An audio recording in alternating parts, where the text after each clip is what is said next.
Mm. I see that Becca. So is Michael? Yeah, that's Michael there. Oh, okay. Hi.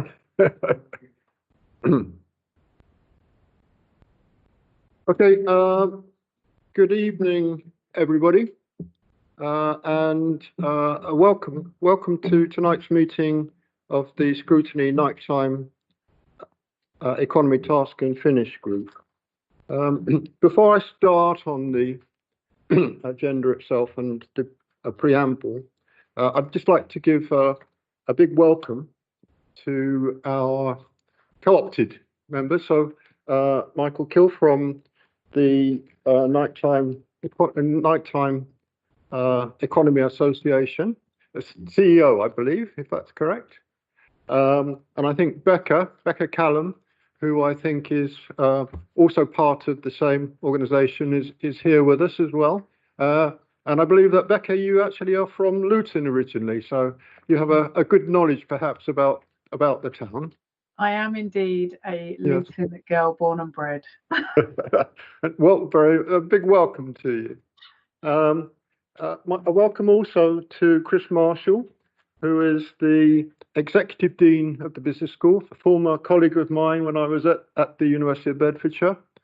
And finally, a big welcome goes out to Julia Horseman from Luton Bid. I'd also like to give a thanks to Tony Ireland, Tony Stefano, and to James Hardiman, who very kindly gave us, a number of us, a walkabout tour of Luton at night, which was very helpful to try and put things into perspective. So our thanks for that. Okay. So it's intended to live stream the meeting tonight, and if successful, a recording of the meeting will be available on the Council's website within 24 hours of the meeting. Members and officers, please remember to switch microphones on when speaking, and to speak directly into the microphone and switch off after speaking. So there should be a button there, Chris, where you can switch it on. Okay. Reporting officers using Teams, please switch cameras on when addressing the committee and switch off again after speaking. Please use the hand, including our co-opted members, please, who are coming in by stream. Please use the hands on the icon to indicate questions or comments, and then I'll be able to invite you to speak. In the event of any exempt reports on the agenda, the live stream will cease prior to the meeting moving into private, and there might be a short delay. And please, if you can, switch microphones, mobile phones off, or place them onto silence.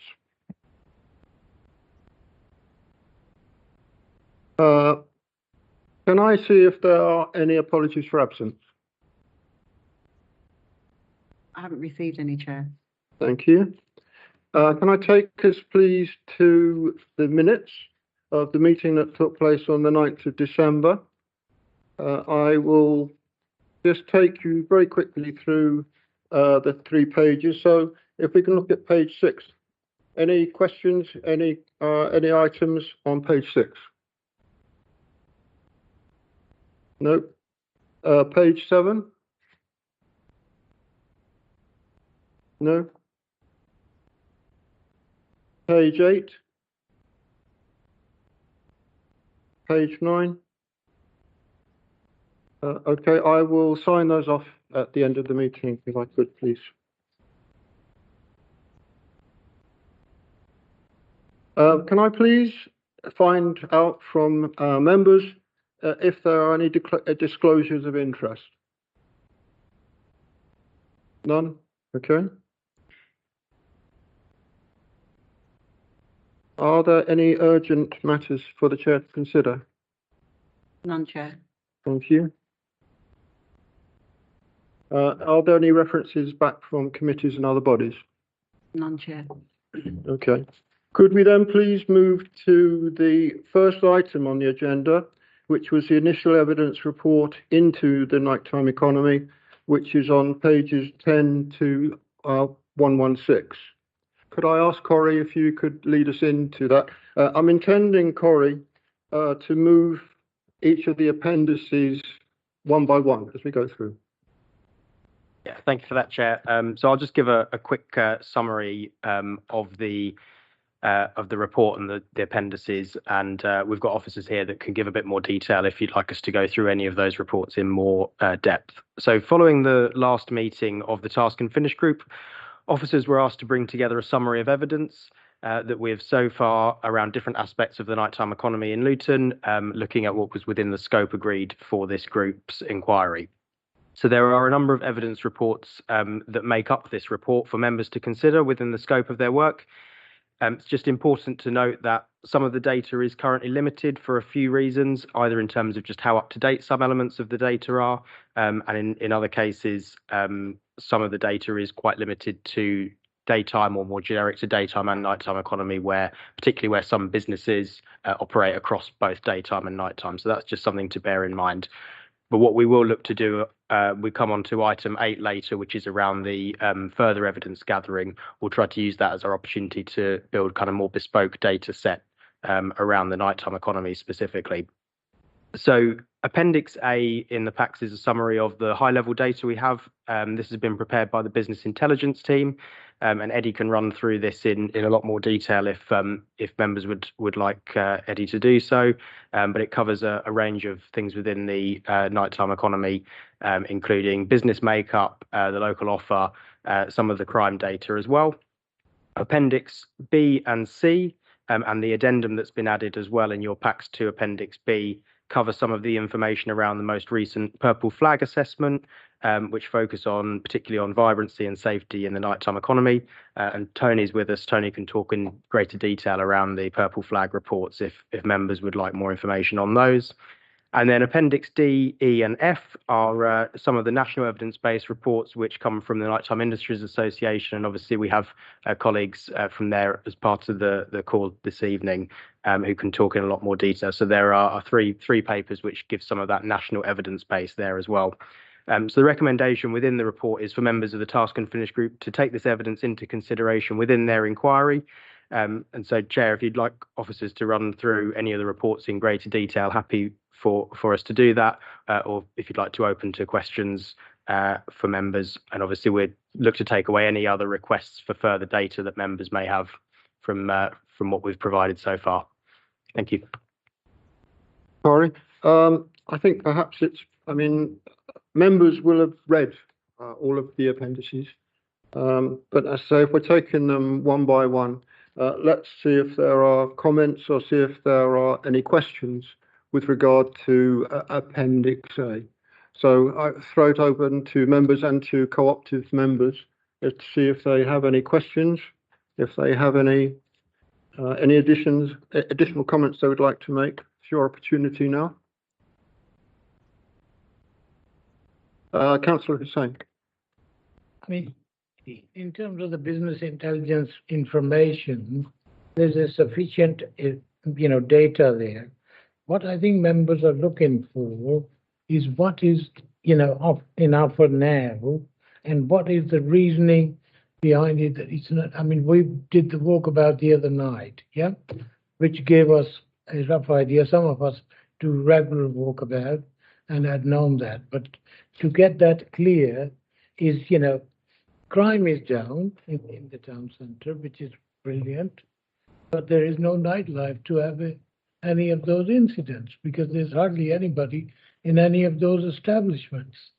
So really what we are looking for from our economic division, which I don't think anybody is here from economic division, is there?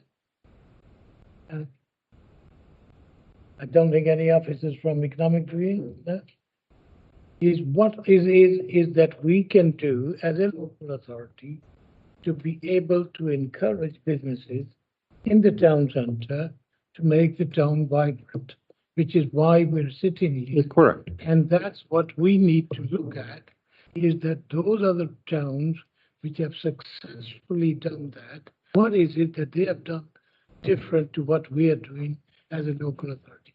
We don't run the businesses. These people out there do that. Here are the experts.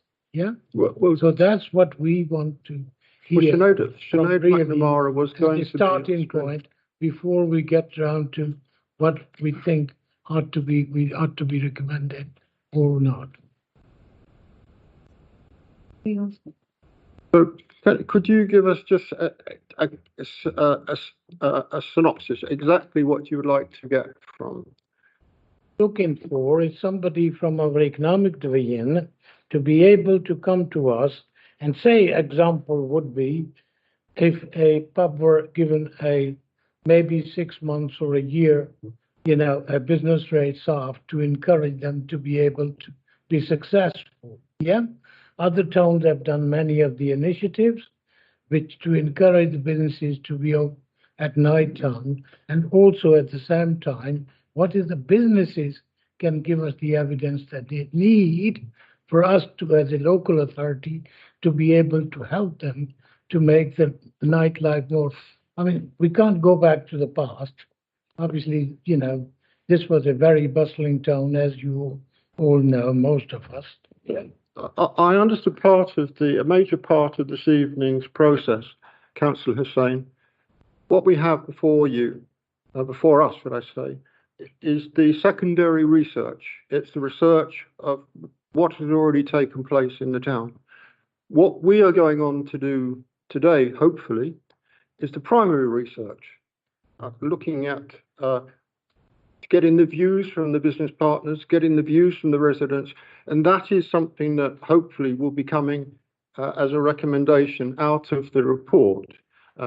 That I understand is the way forward, so that we will be getting the views from the residents, getting the views from the local business, getting the views from the stakeholders, which will enable us to perhaps come out with what we're really hoping to fully achieve by the time we make that final report in October.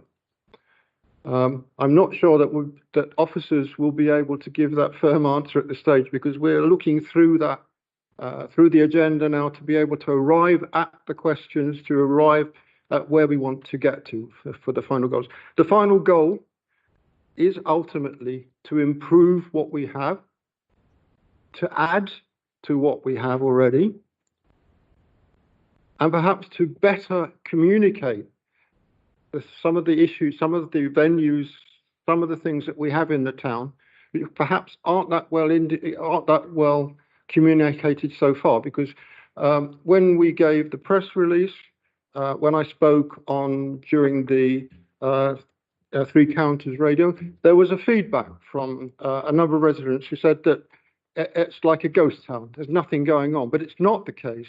There are some very good venues which are working within the town, such as the Bear Club, Castle Street, the Hat Factory. There are venues which are, in fact, I was told today that probably the Bear Club is one of the best jazz clubs in the country.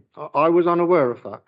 And I think perhaps the residents at large are not aware of that. So I think that hopefully what we will get by the end of this evening is the way forward that we need to go in order to try to achieve what you're asking for, Councillor Hussain. Sorry, yes. Who is it? Michael and Sinead, would you like to come in? Because I wasn't sure that you were on camera. Welcome, Sinead. Hi. Yeah. Thanks for bringing me in. In terms of answering Councillor Hussain's point, there are three things that are happening around economic development. The economic growth strategy, which Councillor Hussain heard about last night, and there's more to come with councillors. I think there's another part that Julia probably might want to come in, and the role of the bid and how they work with our local businesses. I think they're very influential in this space. But we are just producing our town centre delivery plan, which is how we're going to deliver the master plan, of which inward investment and economic development is one strand of that. So what would you find useful for this group, Councillor Stevens? Is it some type of report? Would you like us to do a presentation with members and officers here around feeding into that town centre delivery group. And the other strands, I think, as well, is what's happening with the local plan, how we can really manage what people do in the town centre, particularly around frontages and things like that, which are a real issue, which make the shop fronts look very scruffy. So I think there's some work that we can do with our planning colleagues too. But like I say, what would you? Sinead, I think I'm getting nods from members here that they would like to see a report, and if necessary, alongside it, a presentation, which obviously gives an overview of what's going into the report. That would be very useful. I don't know whether that would need to be in a separate meeting, do you think?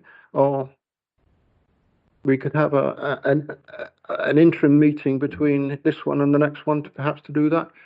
If we could look at, Sinead, perhaps doing another short meeting. I know we have our meeting scheduled, but if it's going to be helpful to members, we would be happy to arrange another short meeting where you and your team could do a presentation and perhaps provide a report before the presentation and the meeting takes place.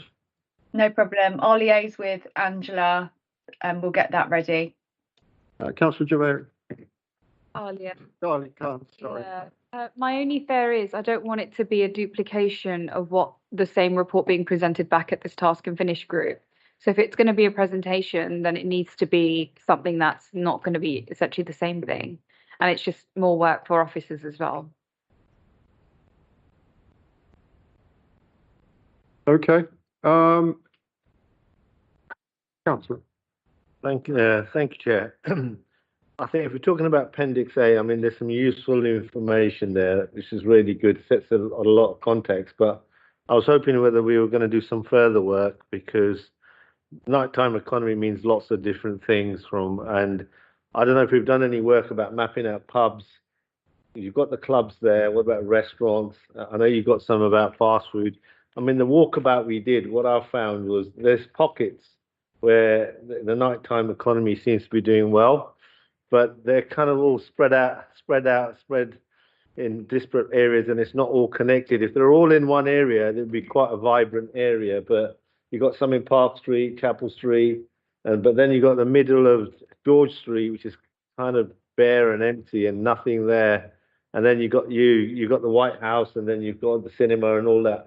I just wondered whether we could do some analysis about all of the entertainment, because we want to appeal to everybody and everybody's taste. So what is there that's out there at night time? But I feel at the moment that walkabout just says it's in pockets spread all over the place and not together.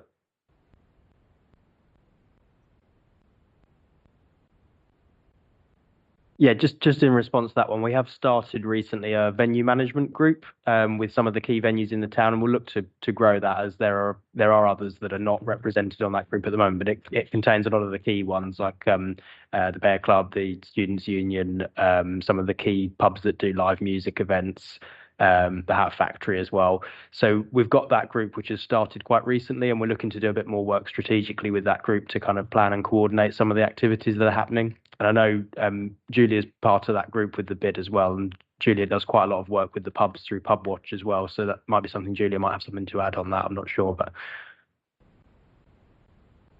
okay. So, Michael, sorry, you wanted to Michael Kill. You wanted to come in, please. Thank you, Chair. Can you hear me? Okay. Sorry. Yes, I can hear you fine. Yeah. Being online and seeing a physical environment. Look, I hope I can add to this sort of conversation, and I do a lot of scrutiny and oversight meetings, not only with central government but also within local councils. So one of the things that I think helps is when we try to set out some of the national challenges around nighttime economy, which is consistent, but also give you some of the clear insight from consumers in particular, which tend to trigger some of the key reasons why people don't come into areas, or where businesses can do more, or where local authorities can do more.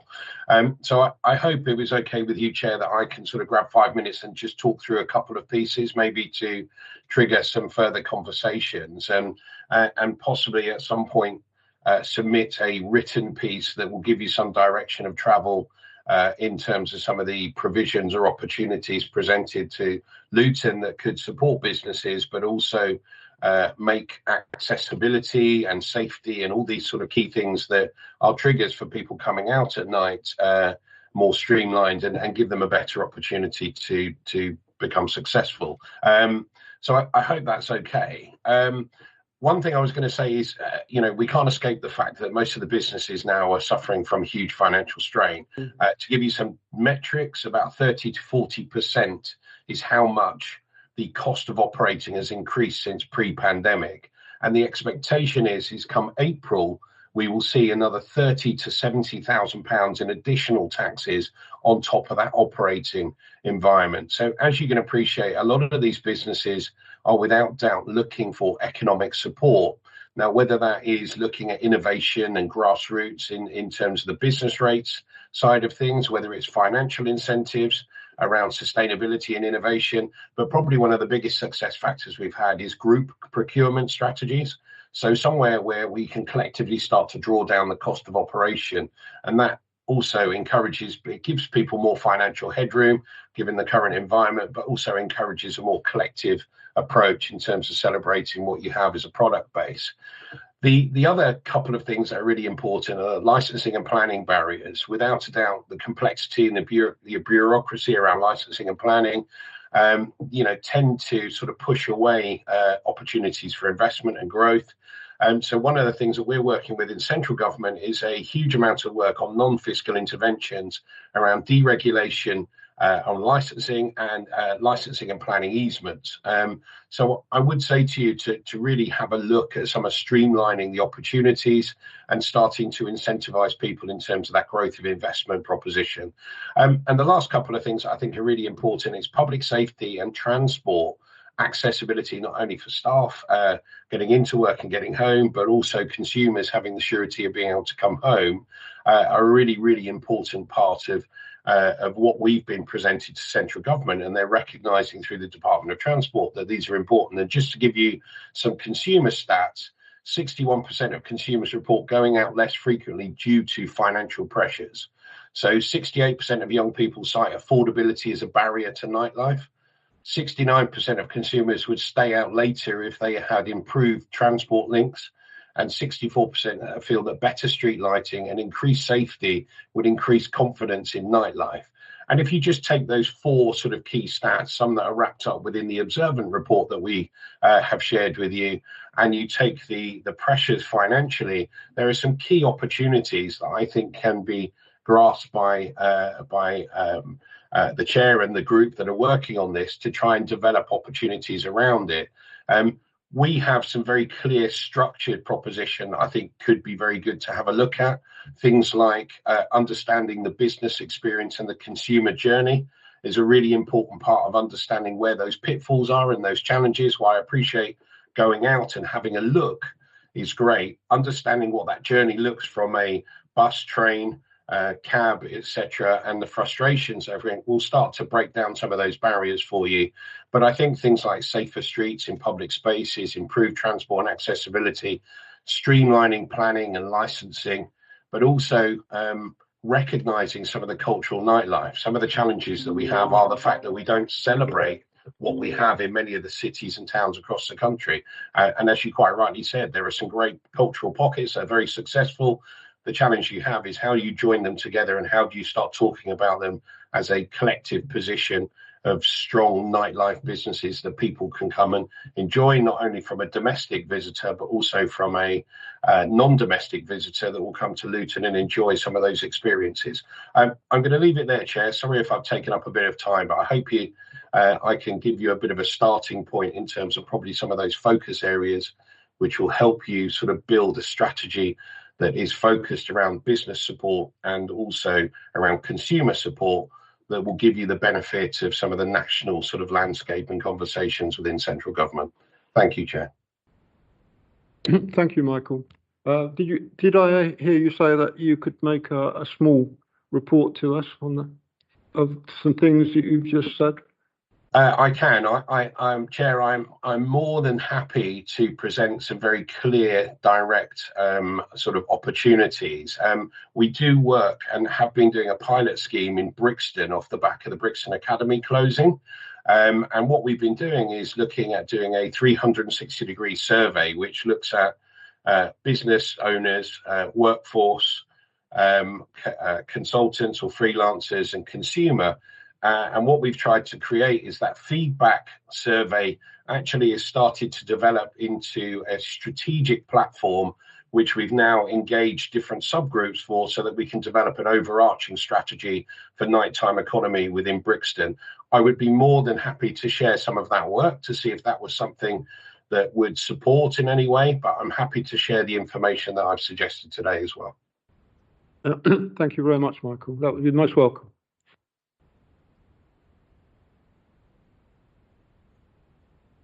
See if there are any questions that are relating still to Appendix A before we move on to Appendix B. Were there any other? Are members happy, number one, that we get from Sinead that we have this report and that we have a short presentation? And are we happy then that Michael Kill is going to prevent Councillor Hussain?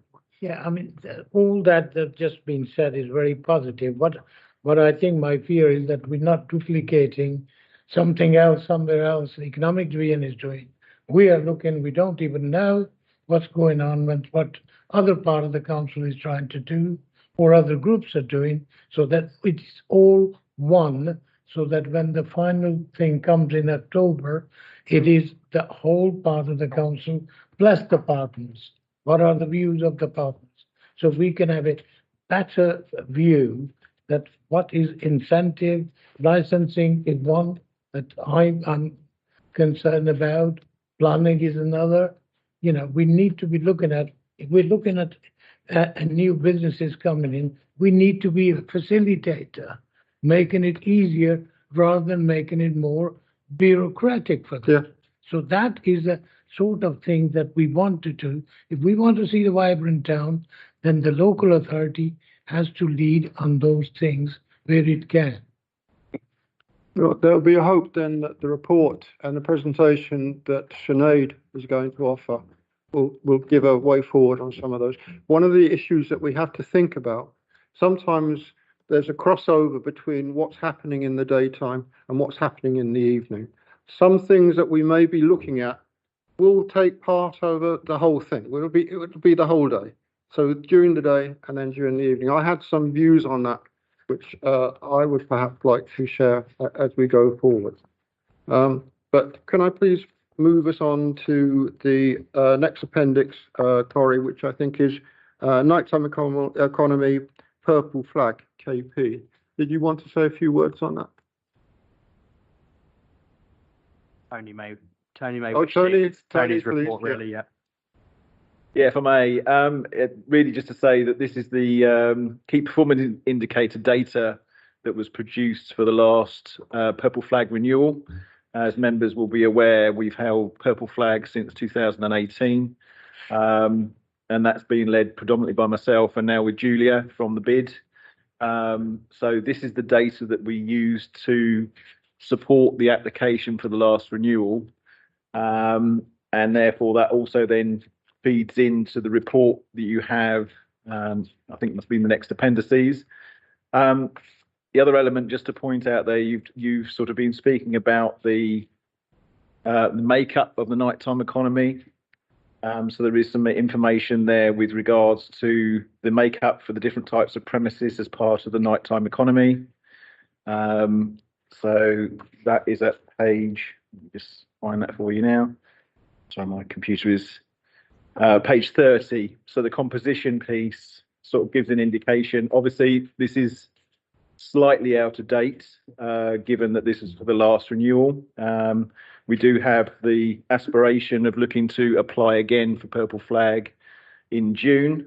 So we will be looking to bring together all of the data, etc. again, and hopefully we will have a more comprehensive basis of data coming from this group, and obviously the work that's also going on with the town centre task force. But yes, hopefully there's just some information there which will help formulate some ideas, give you a bit more of a breakdown around what is the nightlife within Luton. As we discussed the other night when we were on the walkabout, I think there is a bit of a leap when talking about the nighttime economy, in that people automatically leap to that thought that's to do with nightclubs, and actually that's not the case. And we have obviously seen a distinct shift over the last sort of 10 years or so with regards to that element being in Luton. And I'm sure Michael has seen the sort of the shift also nationally with regards to the number of nightclubs which are now sort of part of that nighttime economy. So again, that's just more information. You've probably got a bit of information overload with the reports, but that's all the metrics that we use to support the Purple Flag application, which resulted in our successful renewal.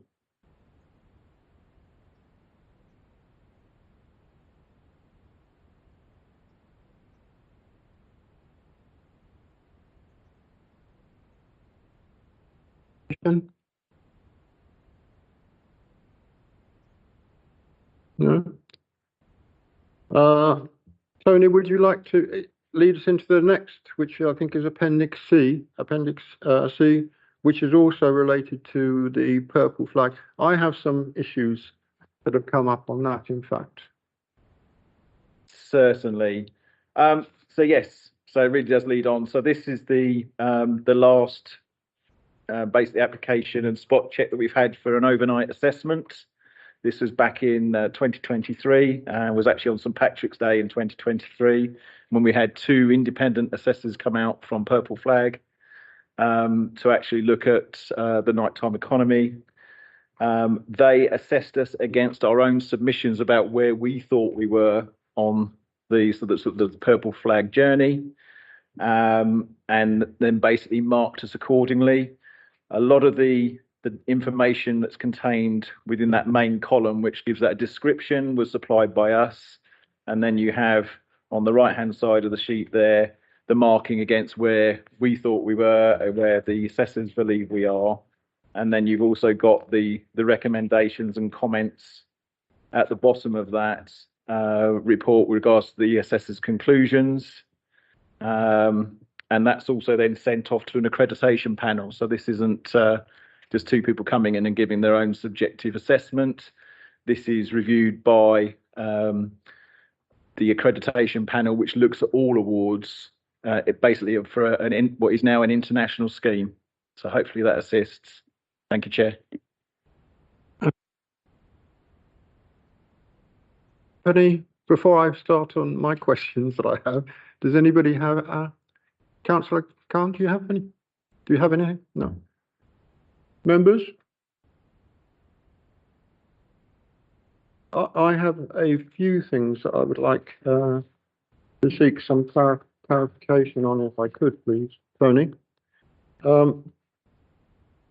Page 42 talks about public transport being good. That is on page 42, number 1, public transport. It says that we have good public transport, and that is true. But we do not necessarily have good nighttime transport. And I think that's something that Michael has raised. The fact, how do young people, for example, get back after going out on a venue? Do they pay for an expensive taxi? Buses stop earlier in the evening. So how do people going out at night manage to get home again, get home safely? That's the first thing. So I'm not quite sure if I would agree with the assessors 100% when they talk about good public transport, yes, but not good nighttime transport necessarily. I think just to put that in a little bit of context for you, obviously, as we again discussed on the walkabout the other night, the focus for Luton is very much between that 5 p.m. and midnight operation.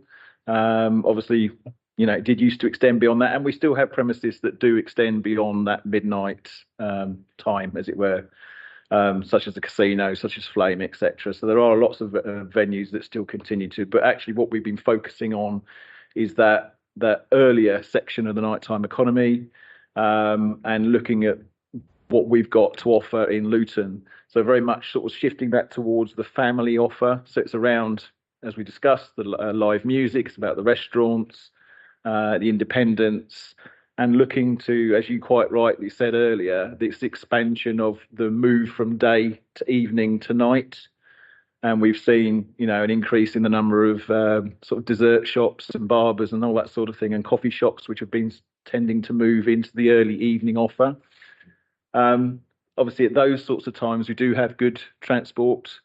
And obviously, as the time goes through later and later, as you get towards sort of 2300 hours, then it gets less. And also bearing in mind that we do have quite an extensive Hackney carriage and private hire operation that's there in the town centre. But you're quite right.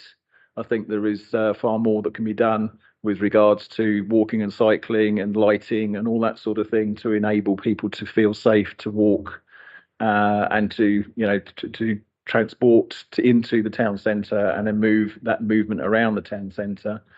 I think you'll note that actually it's literally standard met. So we're not within the above standard or within the excellence or outstanding section there. So we are looking at having really what is the basic requirement that we would expect for a town, for Luton, looking at that demographic and those timings. My second point, it was actually on number 6. So it's page 45.6 and cultural diversity. It says that we are very well served with festivals such as Diwali and St. Patrick's. I do not think that it takes care of the very diverse population that we have within Luton, who don't necessarily currently get involved in what we have that we're offering in the town centre. We have large populations nowadays from Romania, from Poland. We have large populations from Nigeria. We have very big population of cultural descent from Bangladesh, from Pakistan. We are not doing that much at the moment to actually engage those communities. We have opportunities perhaps on their national days to have celebrations which could include street markets, could include perhaps in the evening cultural aspects, dance, etc. So although I think, yes, we are well served from the Luton Carnival, we're well served perhaps through Diwali and St. Patrick's, which have gone on for a long time. What we clearly need to do as a group is to see how we can engage the other large populations of Luton into activities that take place in the town centre to make it all-encompassing. And it's something that Sinead said that she wants to have a word with me. I'm happy to talk to her about some ideas, but I'm sure that I hope that other members would agree that we need to be doing more to encourage and to involve other cultures of different historic backgrounds into the activities of the town. Yes, they're just examples. Sorry, I'll come in first. Apologies, Councillor. But basically, just to say that they are examples of some of the things. One of the key elements that we've been looking to push forward is to expand the events that are happening during the day, again, to go later into the evening. And we have had some success, as indicated there. But you're quite right. There are lots of other areas where we can look to expand. But as with all of these things, it needs that support, that finance that's coming in to be able those community groups to get started. But as you know, Luton has a really good cultural and artistic element within its offer. And I think, again, that is something that we need to promote.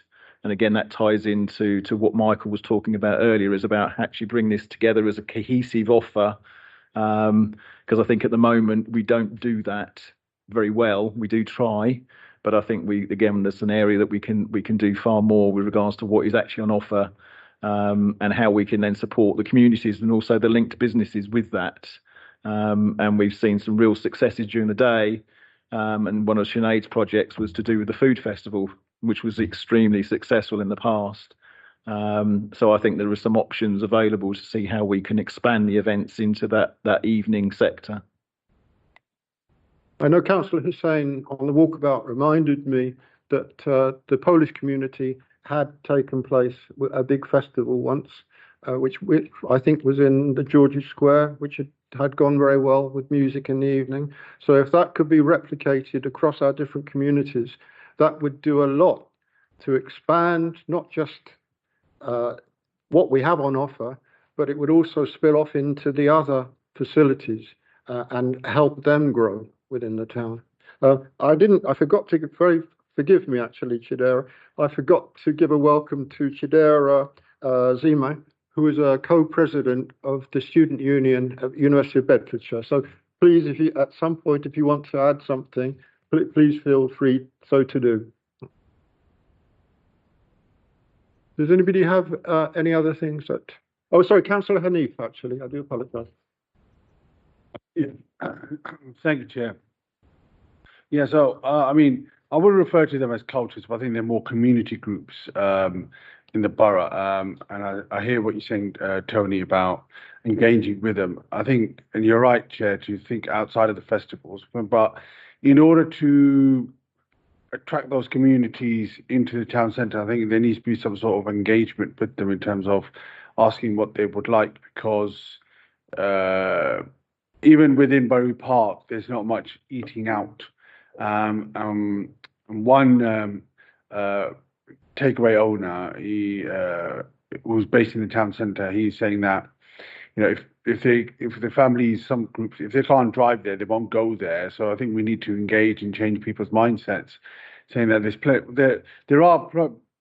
there is probably more parking in the evening than there is during the day. So that lends itself naturally, and then also to work perhaps with some of the entrepreneurs that are based around the fringes of the town to perhaps look more into the town centre, because there aren't many family-friendly restaurants in the town centre, to be fair. I think we need to look at ways of encouraging them to come in.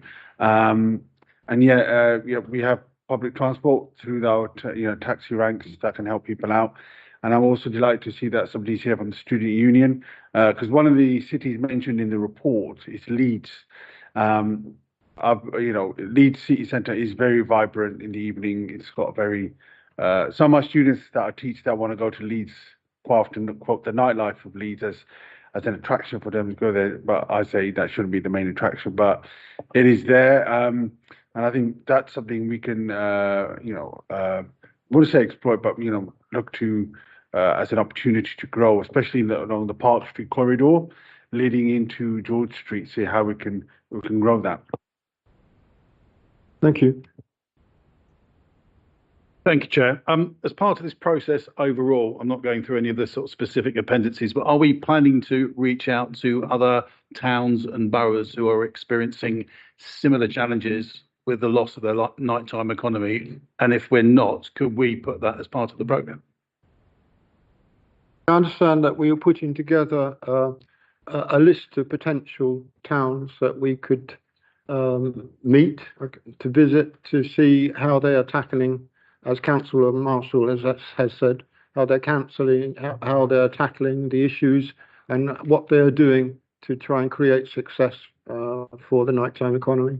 Yeah, the proposal that we're looking at is bringing together a list at the next stage. So we're going to talk about that a little bit in the in item 8 as well, around the kind of evidence gathering next stage of that. But once we've kind of brought together the next phase of evidence from some of the consultation surveys, we can then look at, based on some themes of what's coming out of that, the key themes we want to address, what would be the best places to learn from. And so we'll have a list that we can then bring forward and work on.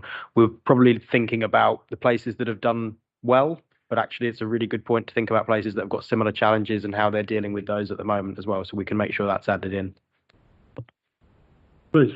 Can I just introduce Michael's team there from that perspective, take a lead from him of what experience have they've had of involvement in certain towns or locations facing similar challenges, because I'm sure he will have far more experience, and with all due respect to all of us, than anybody else in this room. Hopefully I haven't offended only by that statement.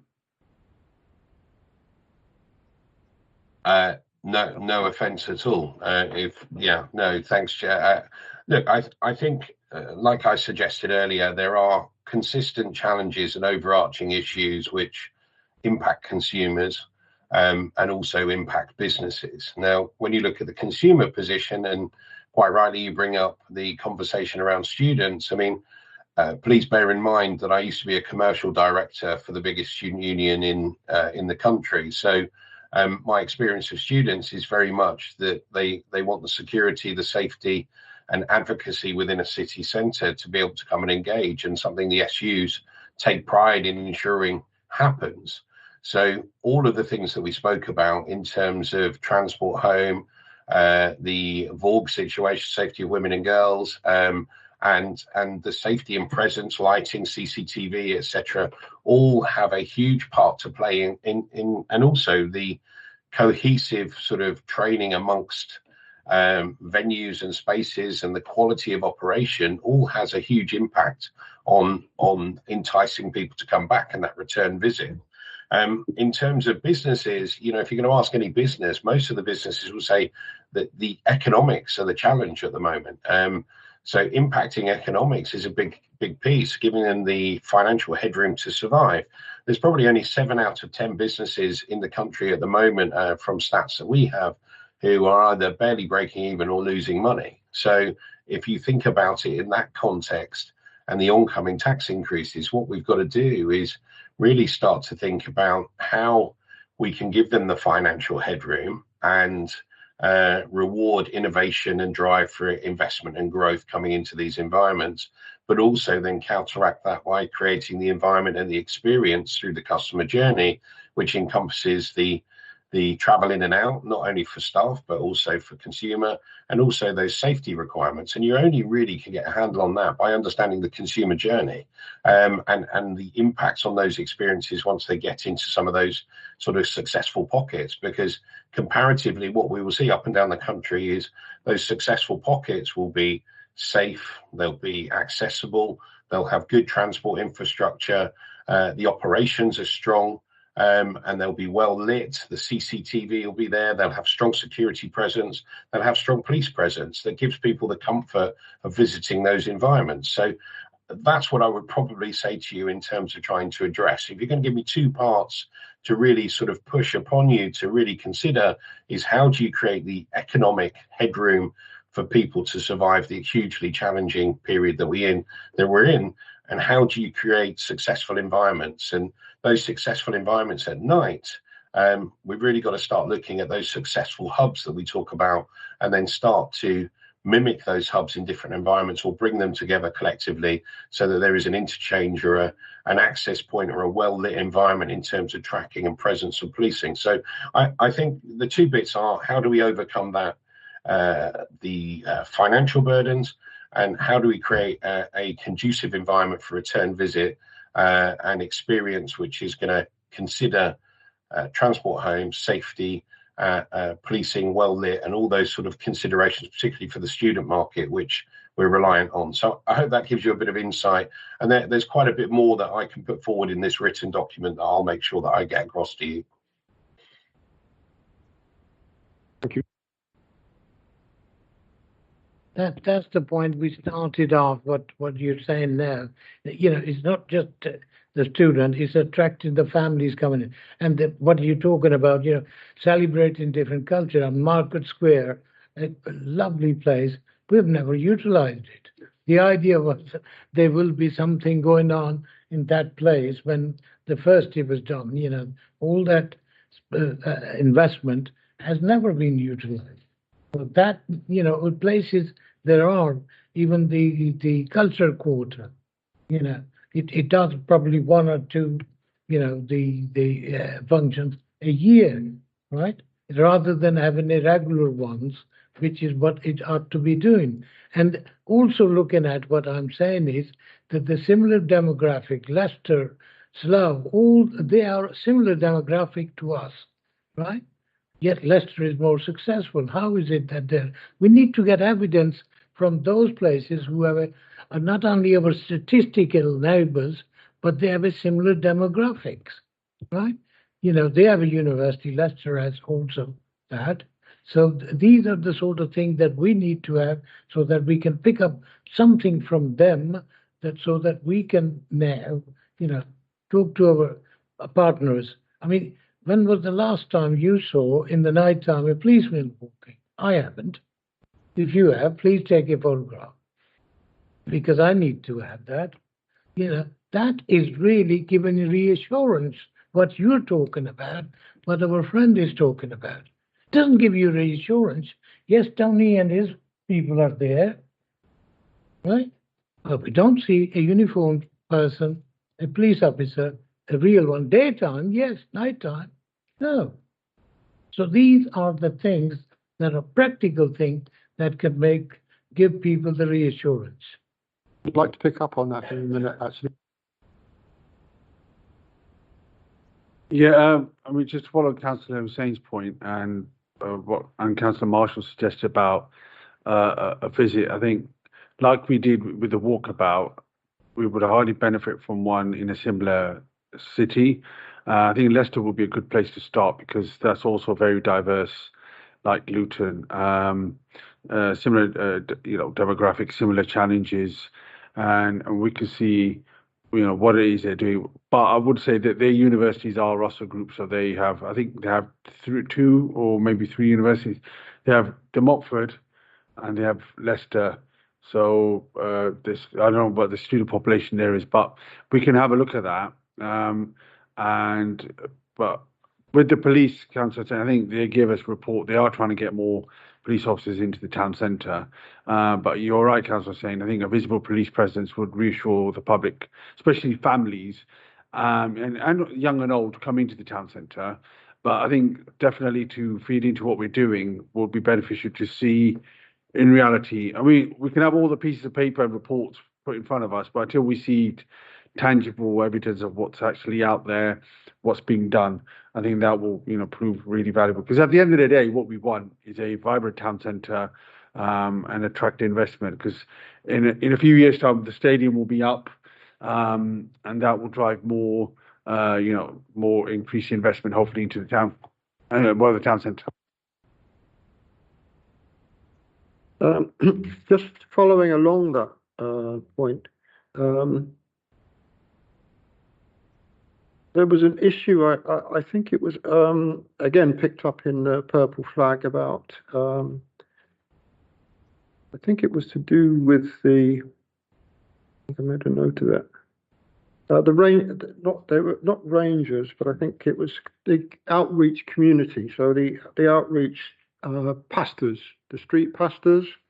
So not just police, but we used to have street pastors, or we will have them again. But that was something that was picked up in the assessment. So when we're looking at safety, when we're looking at things like begging in the streets, we're looking at antisocial behaviour.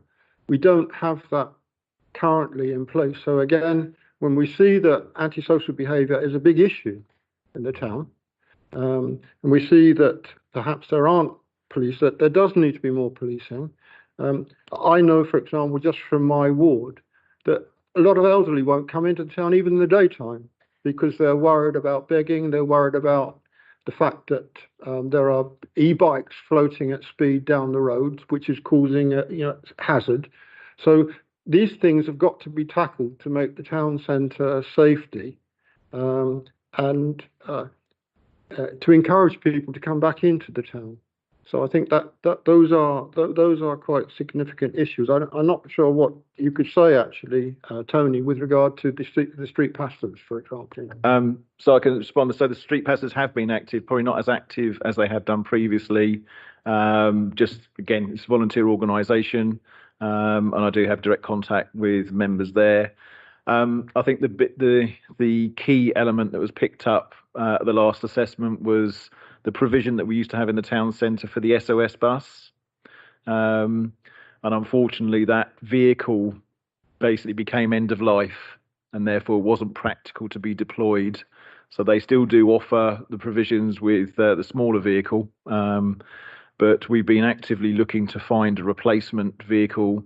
And again, I'm in constant and continued discussion with them to see if we can actually look to get a replacement vehicle, and if we were able to then get a replacement vehicle, whether they would then be able to resource that. So we are still exploring those options, and we are very much engaged with those organisations in the hope that we can establish those services for safe space within the town centre at night.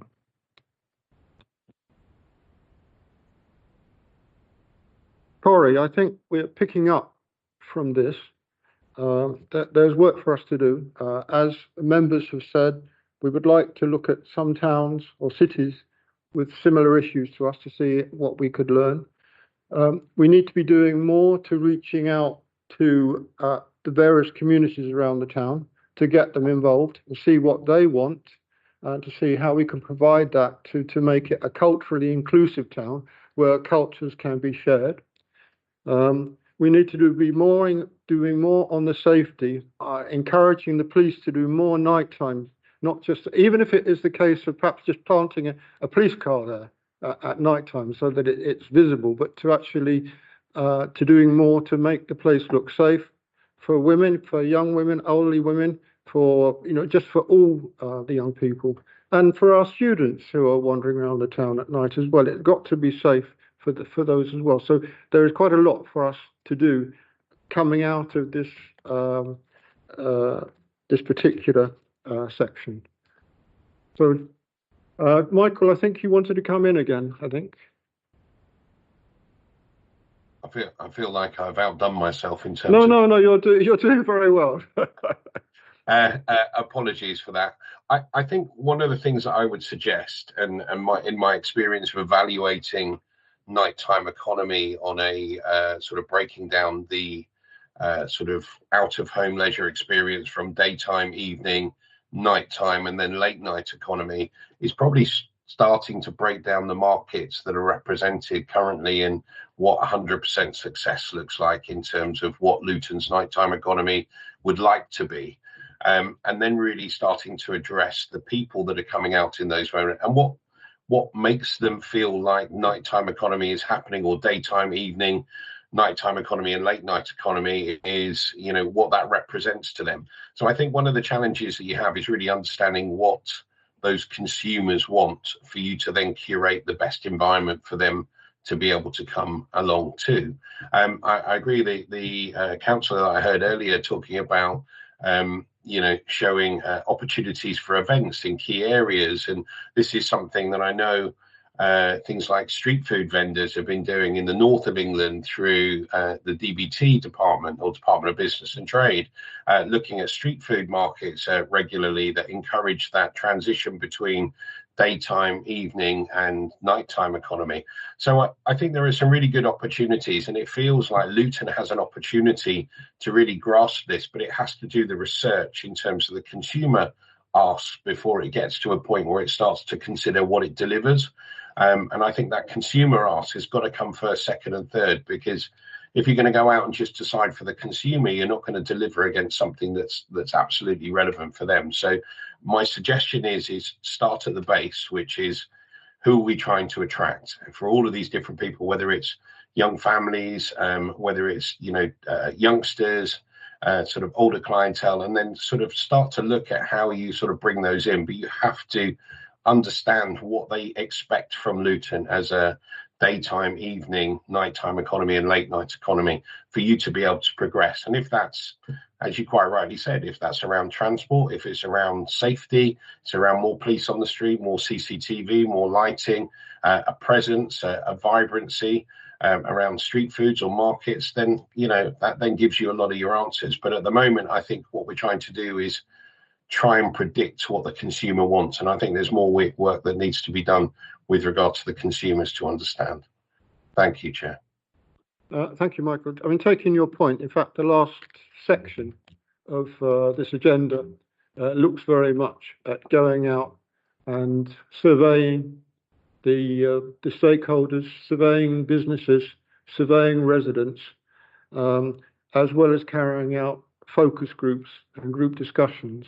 So that is very much going to be picked up. Is the point I made at the start of this meeting. It's very much about it on the agenda. What we have covered so far, if you like, is the secondary data capture, very helpful from your reports and from other reports. But yes, we need to get primary data now from our own residents, from our own businesses, and from our own stakeholders, which is part of what is actually planned and is coming up later in the agenda. Please, Councillor Amber. Thank you, Chair. What I was we're talking about nighttime economy, but there are no businesses nearby the town center, because when people after finish work, people go out for drink or dinner. So unfortunately, we don't have any offices like nearby our town center site. So that is the maybe another issue. We have a less footfall in the evening time after office hour. This is the one thing. So I'm not sure if the council how we can achieve these things to bring more business surrounding the town center to bring after office business. Number one. Number two is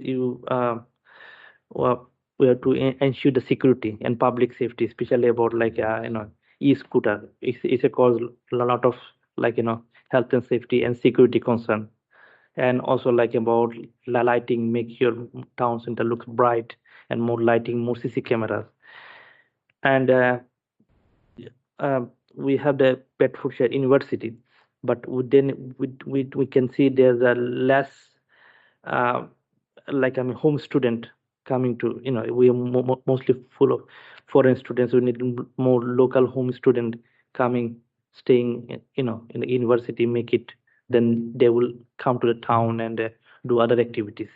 And also another things about council tax or any business rate incentive for particular especially entertainment or live events. If anybody wanted to open a bar or any music or any theater, is there any incentive council can operate business rate reductions or something like this? Because on page number 31, I can see full of restaurant, but only 2 live place, where in Luton we have nearly 200,000 population. So there's no. So what council can do in order to encourage those business to open or to engage this sort of music, and not only in British music, about Asian music, because big Bangladeshi, Pakistani, Bollywood musics, this sort of things. So encourage these things to bring more Asian footfall in the town center. It is very important. So there was lots of things in terms of policing and police patrol and stuff. Things. Okay. Thank you. I think part of the thing that I was suggesting, if we do encourage the different cultural groups to be involved in the town centre, maybe having celebration, that could include food markets as well. That could be very much on the agenda. So if the Romanians had a festival day, they could be Romanian food, Romanian dance in the evening, for example. Same in Poland, but with the Bangladeshi community, the Pakistani community, the Nigerian community, we do it well on the Luton Carnival. We do it very well, but can we expand it further? I think is a way forward. I'd like to move us on to the Appendix D now. So here we're going into the report of the nighttime economy 2024. I was going to ask Michael perhaps to lead in, because it's your report, Michael. Are there any things that you would like to sum up? Not going through the whole report, but some key trends from that. And I'm asking a lot of you, but since you are the guru of the nighttime, and we want to take the opportunity of getting your good advice, I'd like to throw that over to you. Yeah, no problem. I mean, I'll sort of resonate around some key things, really. The industry as a whole across the UK has gone from about £132 billion worth of turnover to about £153 billion worth of turnover. They've seen a moderate some 2% or 2.5% increase year on year into it. But the problem you've got is the GVA has stagnated. So what's actually happened is, while we appreciate that we've taken more revenue, the actual cost of operating has gone through the roof. That's where the biggest issue is with the sector. The most vulnerable parts of the sector are the small, medium enterprise businesses, and particularly grassroots music. So what we are seeing is that nighttime culture economy is really sort of on the edge of somewhat of a precipice. What we do know from data is that 70% of businesses across the UK are independent. And over the course of the last 5 years, we've seen a 13% contraction in independent businesses against a 3% contraction in corporate businesses, which means that there is a huge amount of corporate businesses buying or cannibalizing or gentrification, whatever you want to call it, which means that a lot of these independents that were once successfully profitable in one way or another are being bought up by corporates, which in many respects we kind of lose the color and character and creativity and innovation and entrepreneurial spirit within the high street, which is something that we've seen right the way across the UK. The successes, interestingly enough, are born around a community of businesses called competitive socializing. Competitive socializing is like darts, ping pong, karaoke, etc. And it's working very well because traditionally, if you go out on a night out, most people will go with a group of friends and sort of wake up in the morning after spending, 150 to possibly £200 on meals and food and etc. And they can't control that. And the cost of daily living has obviously impacted in terms of people's disposable income. So a lot of these businesses, particularly the pubs and some of the environments around competitive socializing, work on something called a square deal. And that square deal means that you get your activity, your drinks and your food in one square package, 50 or 60 pounds at any one time. And as a group, collectively, that just means that you come in, you spend your money and you go home knowing that you've spent that money. Now, the other element to this, which is quite interesting, is that the core market of 18 to 30-year-olds is starting to dwindle in terms of the frequency of visit, dwell time and spend. So in other words, what they're doing, what used to happen within students is they used to go out and they used to preload, which means they go to the supermarket, they get beers and etc., go back to their halls of residence, drink, go out later, spend a couple of hours within the environments that we're talking about, and then they would come home. What's now happening is that's a societal behavior. So people who are trying to save money are doing that very same thing. So what we are seeing is the spend coming down, the frequency of visit coming down. And when we look at things like festival season, people are saving their money and going to that one big event periodically. Contrary to that, there is a resurgence in older clienteles in terms of the market. So the 35, 40 plus clientele going out to clubs and shows and environments, it seems to be resurging. And what's happening is the revenue that is not being spent by the core market between 18 and 30 is being spent with some of the older clientele who have more disposable income, are in more secure jobs or more stable environment. The interesting part comparatively in terms of experience means that the 18 to 30-year-olds who expect a very visual and immersive experience, are very technologically driven, whether we're talking about apps or whether you talk about the experience of, ordering, etc., is very much tech heavy. But comparatively, the older clientele are after a more sort of service driven experience. So what we're finding is that sort of age group going to clubs want to experience that immersive environment without phones, without tech. They just want to feel the atmosphere and that sort of raw sort of emotion of a crowd and an audience coming together. But that as an example on some of the differentiation between the two. So I think overall, there is definitely a separation or a broad separation between the core market we would usually experience and an older market that seems to be coming out more regularly. But there is without a doubt this drive towards an environment where people can I think the difference is the technology environment for the youth, and then the older environment, which is more immersive, more service driven, just makes it very difficult to separate. So you can't have a consistent position, and a lot of the tech environments make it very difficult for some of the older clientele to engage. So that's just a bit of a snapshot on some of the things that are happening within the sector as a whole. I would definitely say to you that things like competitive socializing is a more edgy approach to what's going on. And there are some huge bars and environments like Ghetto Golf and Flight that are doing superbly well. But one thing I would say to you is the bar and pub sector is the one that's booming overall at the moment. Clubs and late night economy have been restricted by the likes of safety and the resonating position around things like drink spiking and transport home. And what we've seen in the likes of London and other environments is where the transport infrastructure midweek is not very strong, and people are actually making an early a decision to go out after work and make an early decision to go home if they go past 11 o'clock or midnight off the back of some of the transport issues around strikes. What we've seen is a contraction of operating hours in line with people not being able to get home.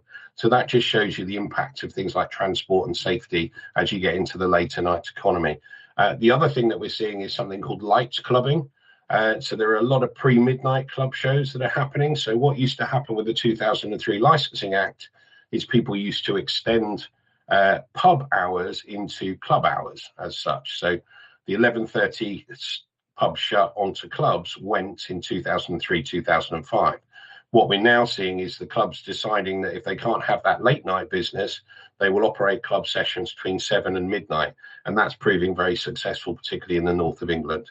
So I hope that gives you a bit of a view in, I'd say a couple of minutes, but I'm never a couple of minutes. But thank you, Chair, for giving me the opportunity to give you a bit of a feel on some of the trends and positions on the national scope.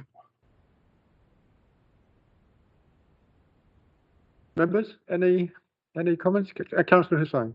Just wanted to ask him the question. I mean, some of the pubs I've seen, particularly even the pub just across the road from the town hall, the White House, success it has is because it does the food with it, and it is every time you go in, at least 50% or more people are eating something or the other.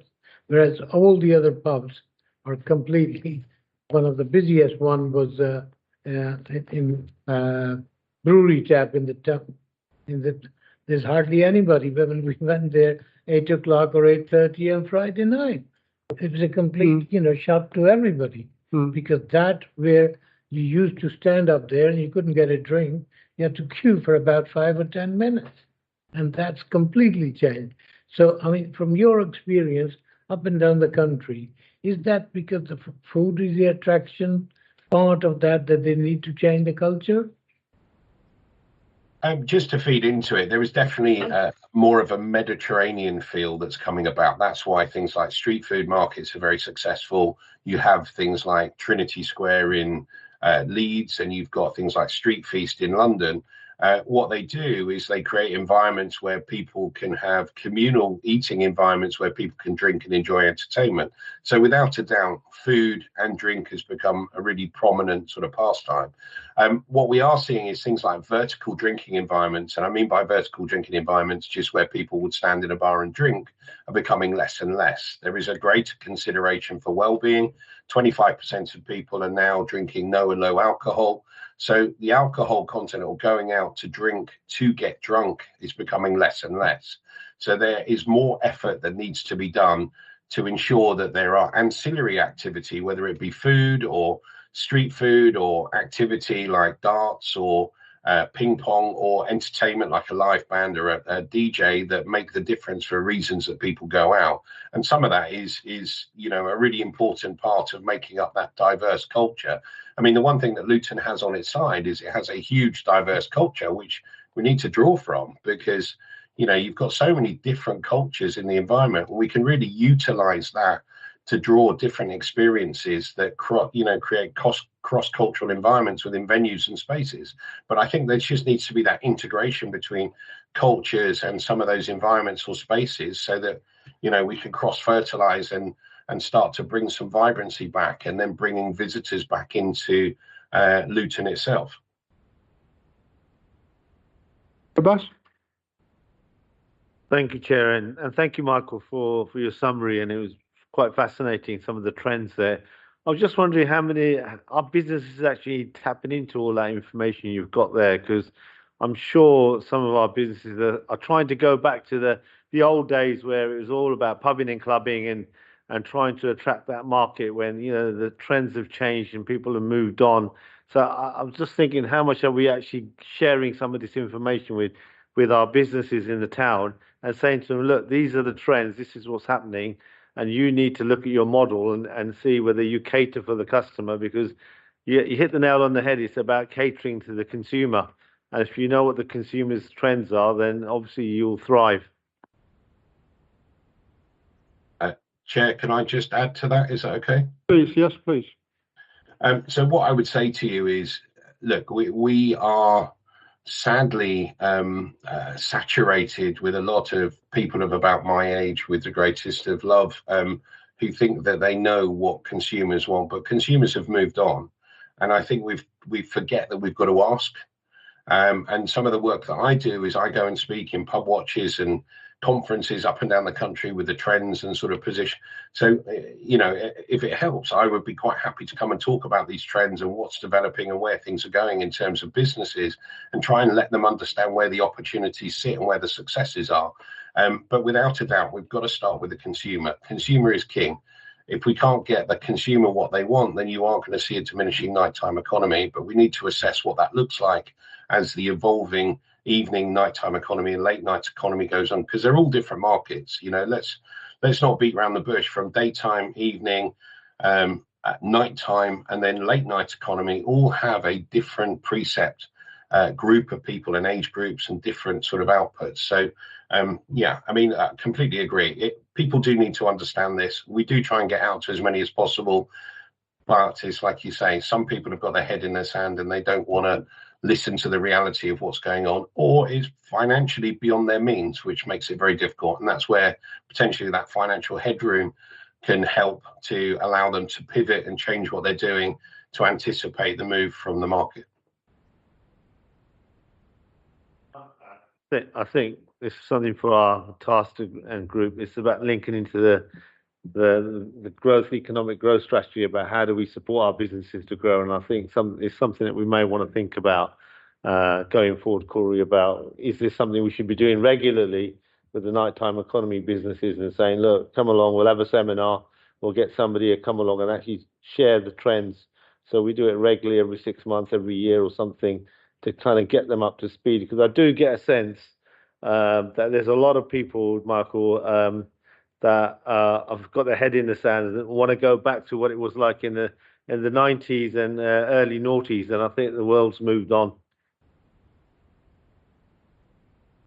Interesting. I was thinking to say to Corey that we should get all of the late night clubs that we have together as a grouping and have a brainstorm. So maybe that would be an ideal point for Michael, perhaps at some point in the future, to come back and talk to those about trends with a small grouping of members as well. So if that's something that Councillor Abbas you might think would be of use, and is that something, Corey, we could perhaps arrange?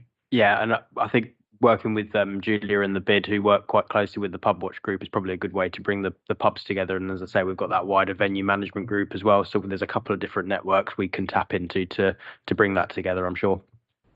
There was one thing I wanted to say, Michael, which is, I know this was a London experience, but on a few occasions, going down to Camden and going to the Dublin Castle, I have never seen such a pub nowadays so absolutely packed, but with an older population of people that are going in there with the disposable income that you're talking about. I think it's and I think that's come across in some of the views that I picked up at the summit that I went to, that certain venues are managing to keep that going. I think perhaps through reputation more than anything else. Without a doubt. I mean, we've got to look at the population or the populace and the age groups of the population that are within Luton and start to sort of work towards them. But it's like you say, it goes back to the same question. What do they want? You know, what do they want to see? There might be some very clear opportunities of success that come from a consumer that we can encourage different people within Luton to do, that are going to draw a new audience out. And that cultural diversity is already inherent within Luton. So let's utilize it to the best of our ability.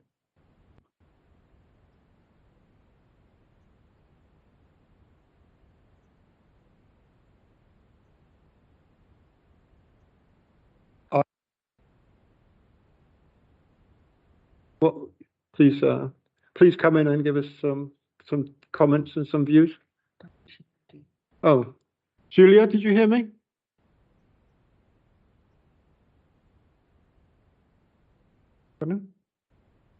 Thank you. Sorry, I missed you saying my name at the start, but Oh, sorry. yeah, I think the businesses would be completely welcoming and receptive.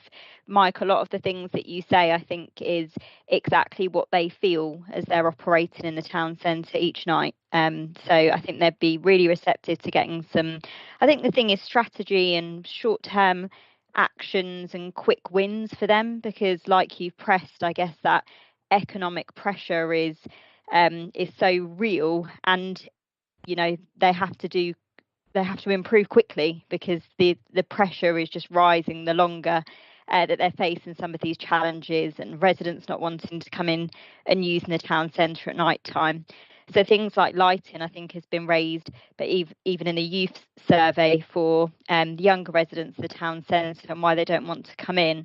So I think it's how quick can we look at the lighting and improve in that, because I think one of our biggest challenges will always be that geographical layout of the town centre, where you have high streets, cities, where all of the businesses are in one row, and you can just go from one to the next to the next.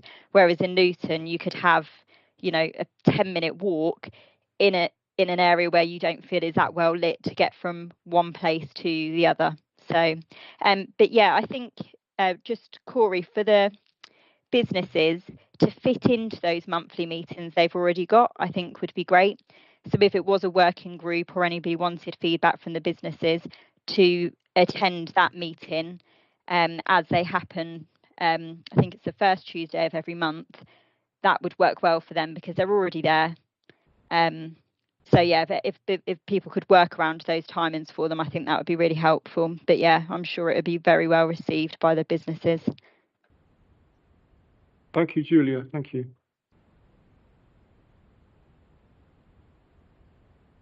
I'd like to move us on to item 7 now, if I could. This was a report which was based on the findings, or what we saw as the findings from the summit, Corey. So it's a dual report between myself and Corey, spread over 2 days. So Corey attended the first day of the summit. I attended the second day. Saffron also attended, but I'm not sure she's in this report as such. But would you like to go through some of the key things of that report, Corey?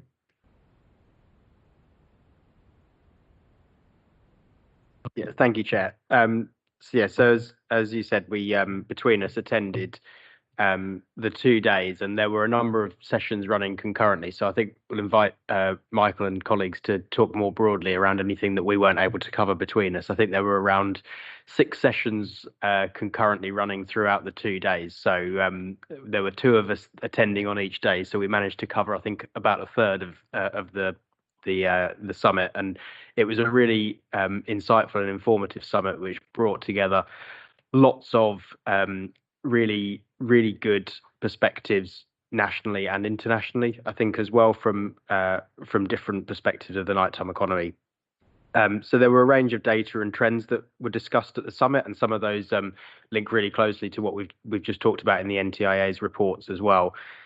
Some of this included a really kind of marked shift away from things like alcohol-based nighttime activity in many places, particularly among younger generations, moving towards an increase in some of those experience-based activities, driving a lot of nighttime economy activity. Clearly, there is still a place for events and things like live music, some of those traditional activities in the nighttime economy that came through in a lot of the sessions, but in many places this is under quite significant threat. But overall, the quality of experience seems to be attracting people into the nighttime economy nationally, as opposed to things like pricing. Quality of experience is really paramount, it seems, from a lot of the sessions that we picked up. Also, some of the things Michael's covered, there's some worrying trends in relation to venues. So, for example, 16% of music venues, I think, closing in 2023. And similar challenges around recording studios. Some of these closures due to challenges, quite common challenges, rent rises, increase in staff costs, recent national insurance cost rises as well, adding on to staffing costs for venues.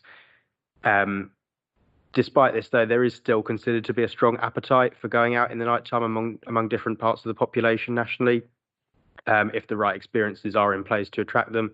And there were a number of really interesting and innovative success stories, which are covered in point 8 of the report. So some of these included Bristol Micro Festival, Hare and Hounds in Birmingham, the Amber in Manchester, and Hockley Social Club, which was actually the venue for the summit itself. So there's some really good individual case studies on some success stories that came up in different sessions.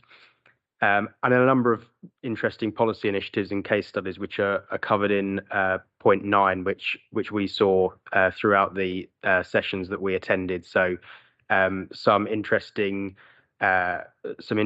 case studies around policy initiatives, such as levies on music venues to reinvest back into the community, use of Arts Council and local government funding to invest in modern music.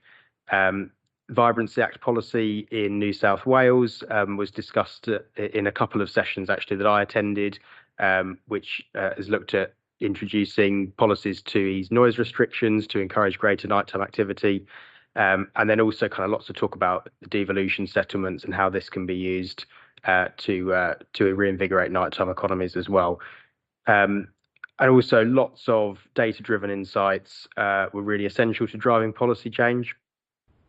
And West Midlands Combined Authority were talking about access funding to improve data sets to inform economic policy, including establishing a data steering group to provide feedback on nighttime economy SIC code classifications.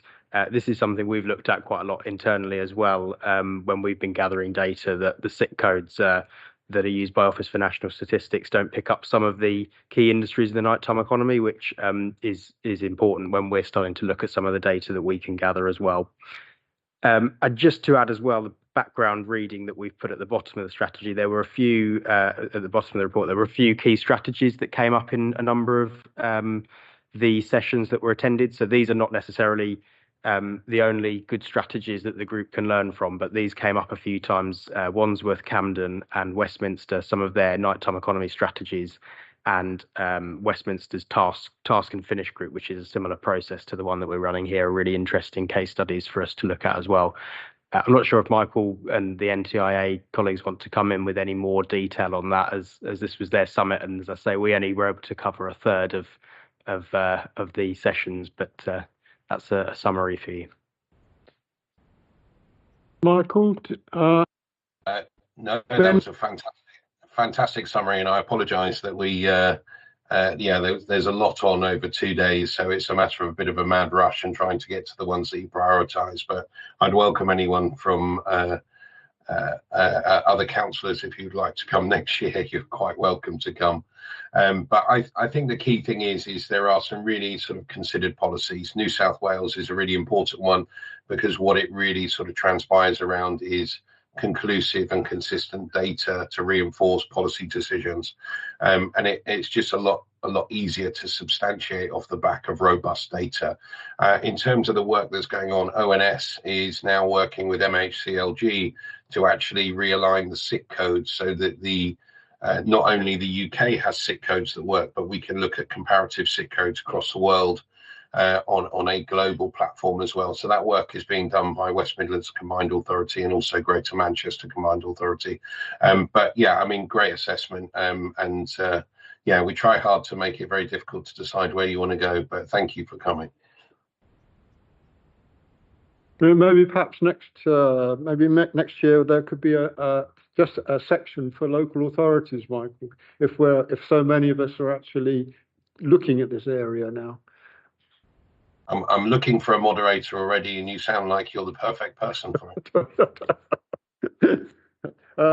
I think it was an excellent. I was slightly overwhelmed, but at the same time, I found it fascinating that such an input from not just around the UK but from around the world, and I liked very much the Bristol idea where they're starting to look at before it becomes perhaps as a thing from central government about having this levy on tickets. I don't know whether Bristol actually have gone ahead with it or it's just in the planning stage.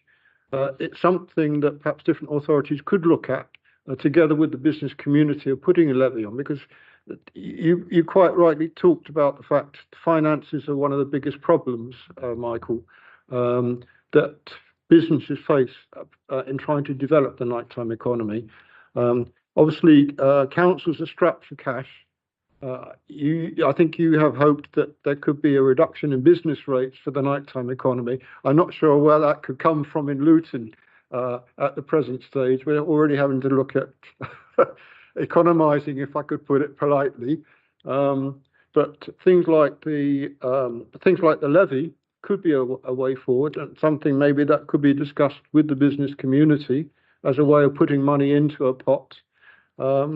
Just before I came out for the meeting today, the other thing I looked at, because I noticed in your report you talked about how recording studios were falling away. So many of them are closing. And I was intrigued to find out that we have a number of recording studios around the centre of Luton and outskirts. We have about 4 or 5 recording studios, which I wasn't aware of. And that's something that we do need for the education and the development of young musicians. So it's something, Corey, I was going to say that we ought to go. That ought to be one of the groups that we research for their views. Councillor Nichols, sorry. Sorry, I just don't think we should get too caught up in a levy on music tickets, because most music events in our town don't make money. Oh. So we shouldn't get too caught up in that. I think levies are all right if they're big profit-making businesses, especially when you've got, say, a multinational corporation that runs events, if it's, say, a O2 Arena. But here, our music venues and our music events don't make money on their tickets. They make money on the bar. I was just saying it's something we could look at, perhaps when they get more profitable still. Any more comments from any members? Or Chidera, do you have anything that you'd like to add, perhaps? Just to, I've my first meeting and I've listened attentively to contributions of everyone, and it's just to say exactly what everyone has said regarding transportation for younger people, and it's very important to mention that we have a very diverse student and we are very different from other universities as well. So we have almost 50% of our population as matured people, and they have caring responsibilities. So taking that into considerations, we should look at the kind of events we do for them, and to find things that they are likely to involve or engage with. So regarding that is just my contributions I have to point out. So people working in different committees can find that very useful. But aside from that, is just to make sure I listen and point this out.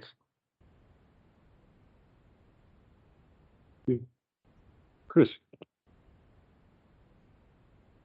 Yes, Chris Marshall from the university. I think I'd reiterate what Chidera says. We do have a slightly unusual student population, but we do have a significant international student population. Now, we have some damage to that, some of it generated by government positioning and so forth, but they're an important community, and a lot of those, not all of them by any means, but they live in Luton. And I think one of the things, the contributions that we could make was to find out more, and to go back to Michael's comment, is understanding what the consumer wants. Now, again, I think one of the things that I'd like to team up with Chidera is to, if that's the trajectory here, is to try and give you a better understanding of what the student population, be it the international student population or what the local population would welcome from a nighttime economy. And maybe because we're dealing in, several thousand students here, that might be helpful for you in terms of helping to plan whatever the strategies come next. And I guess we can work jointly together to try and help you with that piece of the action, if you like. I mean, it's been mentioned, and Councillor here made good points. There are clearly some very vibrant student cities. I have a lot of familiarity with Newcastle, which is big, but you have to remember they have about a student population of over 50,000. Leeds, not dissimilar. Leicester, I think, is a good benchmark one for the cultural diversity, because it's not just around pubs, drinking and so forth, and we've got to think about that. I also have an understanding of another one, and the music scene has been quite popular. The street market, the food and the music catch has been quite successful in a city, but not dissimilar in terms of size and economic positioning. So I'm very familiar with the Sunderland concept in the northeast of England, who has a population not dissimilar to this, has a student population not dissimilar to our population, diverse population, but also some of the economic issues that we face. So I think more intelligence about the Leicester, Sunderland, and they have an Institute for an Economic and Social Inclusion in Sunderland, which I think is something we could tap into, because I wouldn't mind betting that the nighttime economy will fulfil one of those aspects. But Sunderland has done this they've joined the Music City Ventures, and they've captured on a number of Prosperity Fund investments in music venues, and that has drawn quite a significant change to the activity levels in that town. So I think there's quite a lot of models that can be looked at, and of course we should not ignore the model that we have here clearly in Luton. But we are, from the university, very eager to help this initiative and look forward to which direction you take from here. We'd welcome.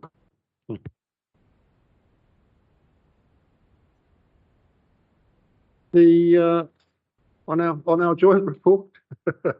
No.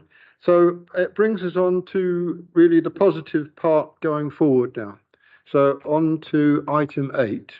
And on item 8, this is where we need to be looking at how we're going to go out, get the information back on quantitative and qualitative research with our business partners, with the business community, with the residents. So we have a recommendation here that the Task and Finish group is recommended to comment and agree the stakeholder engagement and consultation plan proposals set out in the appendices to the report. So really we're looking to get comments on what has been what's been put forward by Corrie as a way forward. For the obviously for the stakeholder, get the information on submissions from the stakeholders, on the questionnaires or the consultation survey with stakeholders, and also with the residents. So over to members. Councillor Nichols, then Councillor Abbas.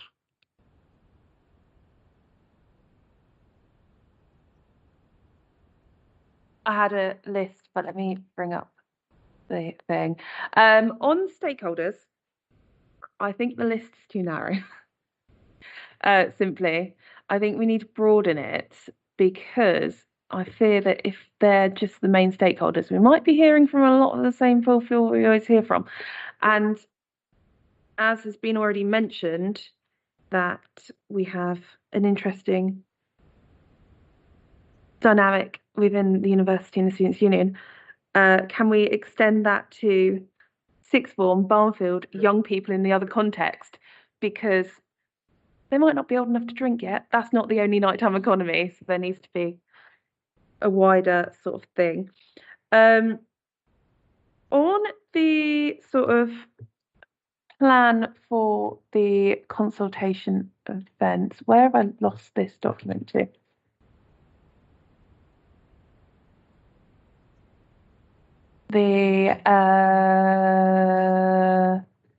Got too many documents open.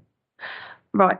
Anyway, what will these panel sessions look like, And maybe rather than panel sessions, could we do workshops drawn out from the themes that come out of the consultation? So say specific areas, so something in what's likely to be a theme would be arts and culture, or pubs, or pubs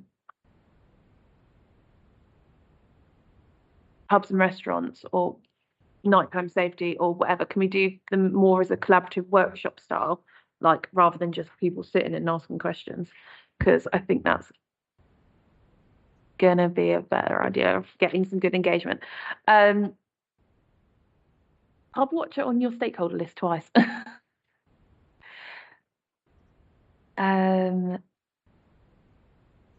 Right, workshops rather than panels. Oh, I had some questions on the survey itself, where that I think potentially there should be some more qualitative questions, and that the survey, could it be split up into areas of questioning with like subtopic headlines, because there's multiple different chunks here that we're trying to do different things with. So there should be a bit on the offer, a bit on safety, a bit on transport, and a bit on vision, basically. And yes, it needs to be split up and drilled down into what we're trying to achieve. And then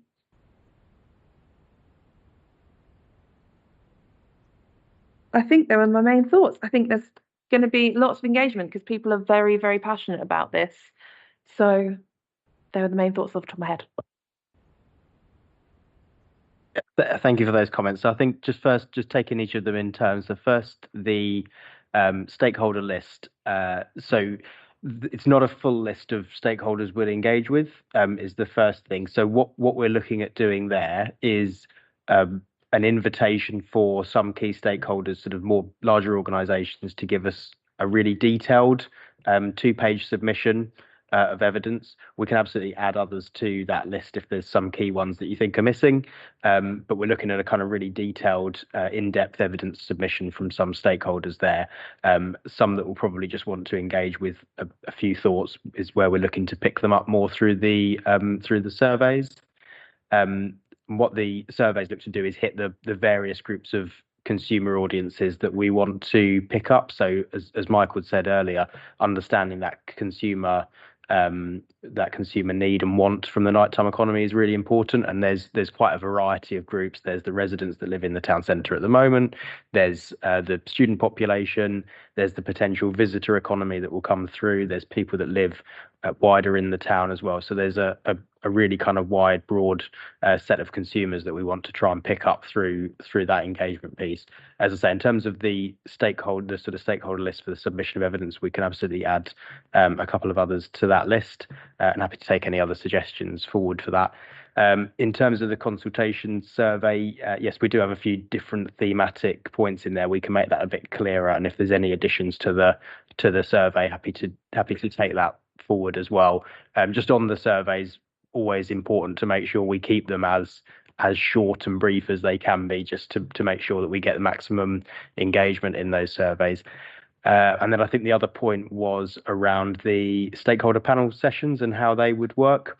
So there's a couple of things actually. So one thing within the plan as well is some in-person consultation events which we're proposing to do, which will be led really by members. So that's kind of much more of an informal pop-up consultations in high visibility places, so probably in the town centre and then out in some events at communities as well. So we're kind of really looking at probably members leading those and just having much more informal conversations, picking up the audiences that we're not probably going to get through the surveys themselves. And then in terms of the panel sessions, I think it's TBC how it will work, but I think how you just described it, Councillor, is exactly kind of what we're thinking. So if we do the first phase of evidence gathering here from the stakeholder submissions and the consultation survey, some of the in-person, what we can then do is start to drill down into some of those themes and start to kind of build a panel session around, as you say, arts and culture may be one of the themes, and we have some of the key figures around that panel, and that will help us then to move our initial evidence of what people want potentially towards starting to talk with some of those groups around recommendations and solutions to some of the challenges that we're identifying in that earlier stage. Thank you. Councillor Abbas, then Michael, then Councillor Marshall. Thank you, Chair. Thank you, Corey. I welcome this. I think it's a key important piece of work. I think we need to get people's views on board. As Councillor Nichols has said, I think the stakeholder list needs to be broadened out. We say Luton's strength is its diversity. Looking down that list, there's not a lot of diversity there. So I don't know whether one way of getting diversity is just to open it up and let anybody submit 1,000-word submission. And it might be useful for you to talk to the social cohesion unit to see what are the diverse groups out there and the social cohesion leads to see who you could possibly invite. So I'd do that. I mean, the questionnaire I was looking at, I think the first question is, how often do you visit the town centre after 6 p.m? And I think there should be a question there about what would make you come to the town centre more often, a general question, just an open one to get their views rather than us pigeonholing their thinking. So, and then I did see a typo, question 6. So if you just correct that typo, I don't think that reads quite well. And then I think at the end, there should just be an open question about what any thoughts or views you've got about how we can improve the nighttime economy. So that just gives people an opportunity to say whatever they want. And you never know, we may pick up a good idea and kind of, otherwise I think it's a good piece of work and I'm happy to support it. Michael? Thank you, Chair, and I promise this will be the last time that I interrupt the meeting. One thing that I've learned from London, Glasgow, and some other places is narrative and perception sometimes is worse than the physical experience. So I'm wondering whether there is an opportunity within there, considering the visitor economy, that you can ask what people's perception of Luton at night would be.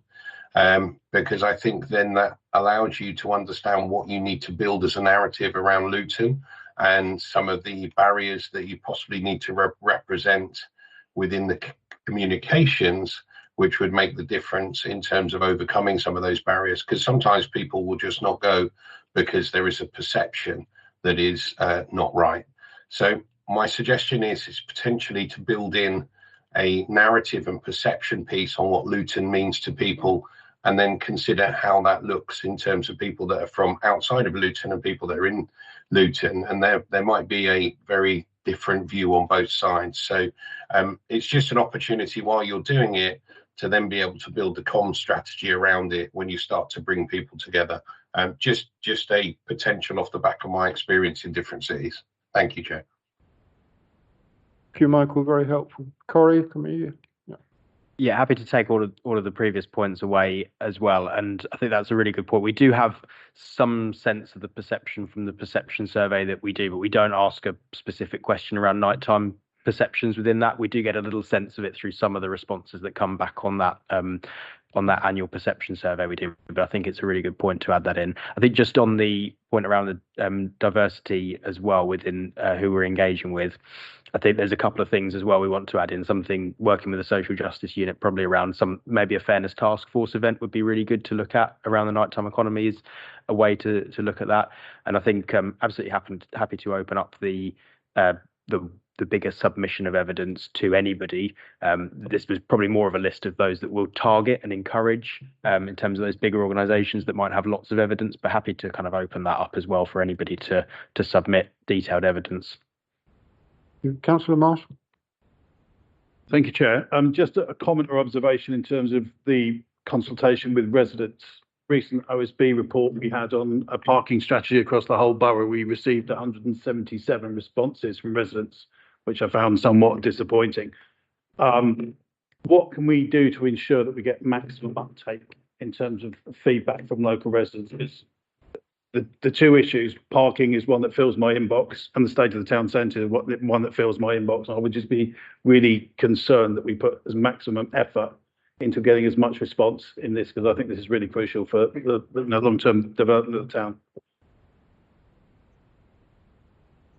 Yeah, I think there's a few things that we can do. So I think firstly, just obviously pushing out and promoting it as well as we can, and some of the partners on the call will help us with that as well. We've got a bit of a comms plan that's mentioned in the report as well in terms of how we'll push that out.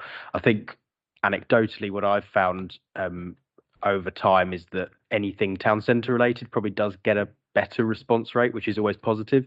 But I think absolutely pushing it. And then I think the second thing to say is that's why I think it's important to have these different strands of engagement, because quite often a survey isn't the way we get the best engagement. It's an important element, and it will give us a lot more of the quantitative data, because we can compare and contrast responses to the same questions, but it won't be the way that we can engage with everybody. So that's why some of those in-person events, stakeholder panels, different ways of engaging with groups is really important as well.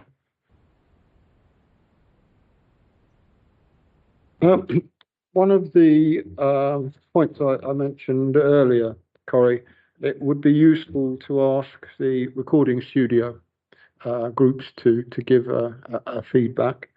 And we're missing the taxi drivers. Taxi drivers are kind of part of the main transport that taking people back from venues late at night. So we ought to be getting their views. They would be quite knowledgeable on what goes on in the evenings, I would have thought. And I think picking up the point that we talked about earlier, Councillor Abbas has talked about, then we ought to be moving out to the different cultural groups. So I mentioned the Romanians, the Polish, the Caribbean, the African, Pakistani, Bangladeshi, so we ought to be getting those kind of feedbacks, because if we want to encourage them to take part in maybe some activities dedicated to sharing their culture in the future, we need to get those thoughts from the beginning.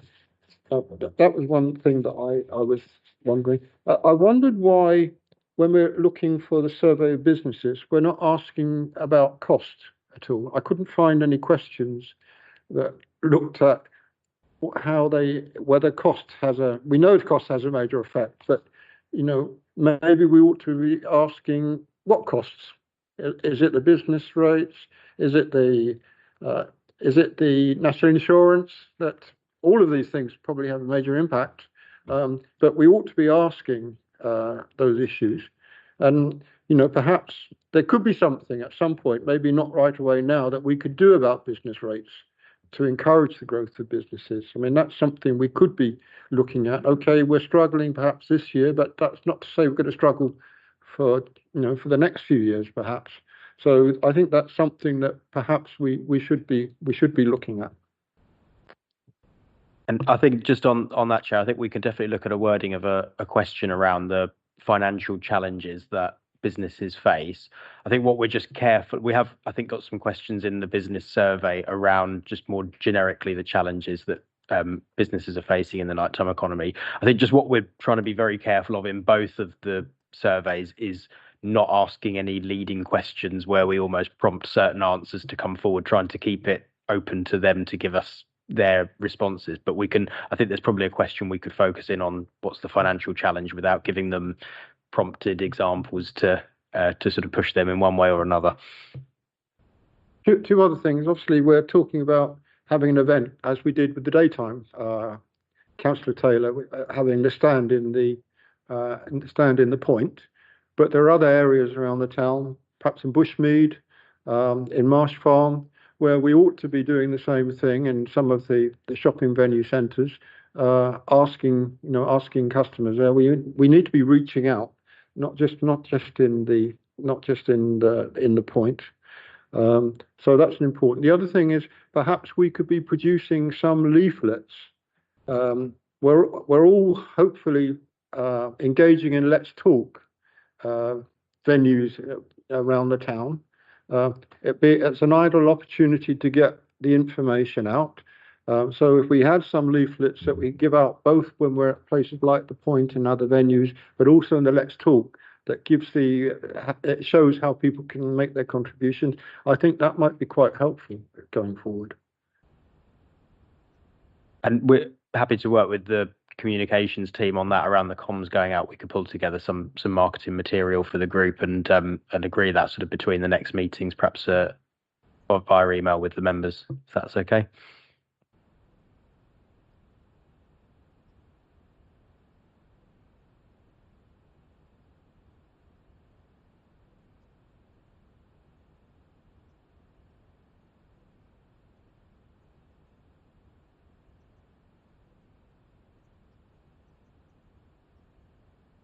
I think I had my microphone on. Rebecca or Julia, do you have anything further you'd like to say from your side? Or is Sinead still on board? Is Sinead still around? No. I am still here, yeah. It's I don't have anything more to add, but I think there's lots that I can contribute separately. I'm mindful of time, and I'm sure people don't want to listen to any more from me, but happy to pick up separately, Councillor Stevens, to make sure you've got everything you need. Okay, that's great. Thank you. Michael?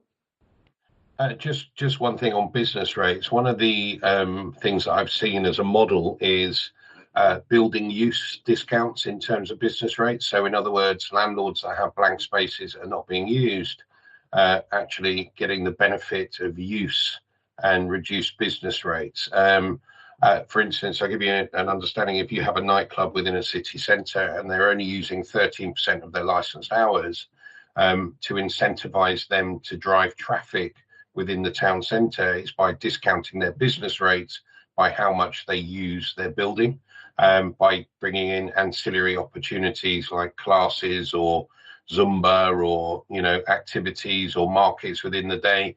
But what we're trying to do is obviously accumulate more activity that drives people in, and how do you incentivize businesses that are already there within existing buildings? So that's something that's being trialed in the north of England, and I'd be happy to feed in.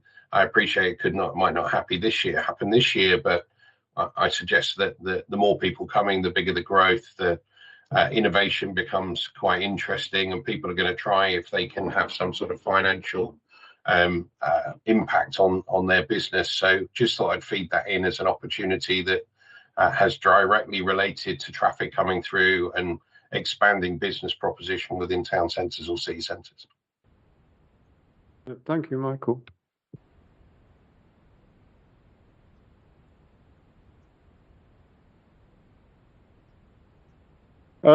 Colleagues, we have recommendations before you.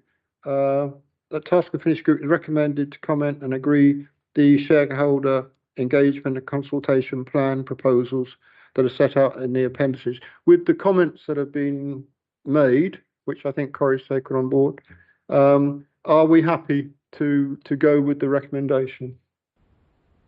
Yes? Yes?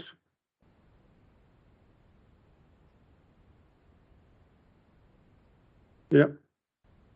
Okay. I think then my thanks really to Michael and to Julia, to Becca, to Chris, to Chidera for your contribution and joining in today's events.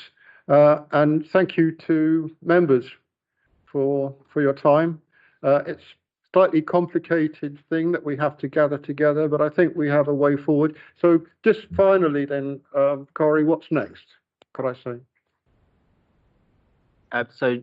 Just next steps in terms of the consultation set out really in that last item. We're going to look to get the consultation survey live and start some of those engagement bits that we've talked about. We'll put out that submission of evidence request to organisations as well, and we'll get together with the chair and the comms team to do some comms going out to promote all of that. So that consultation process, that first stage, will be out for the next 4 weeks, and then we'll look to bring all of that data back into the meeting in May, and then we'll move on to that next stage of evidence gathering that we've talked about as well. Okay, and we've agreed to have a small interim meeting where Sinead, I think, is going to present a pre-report and then a presentation at that meeting. So we need to put a date in councillors' diaries for that. Yeah. Thank you all.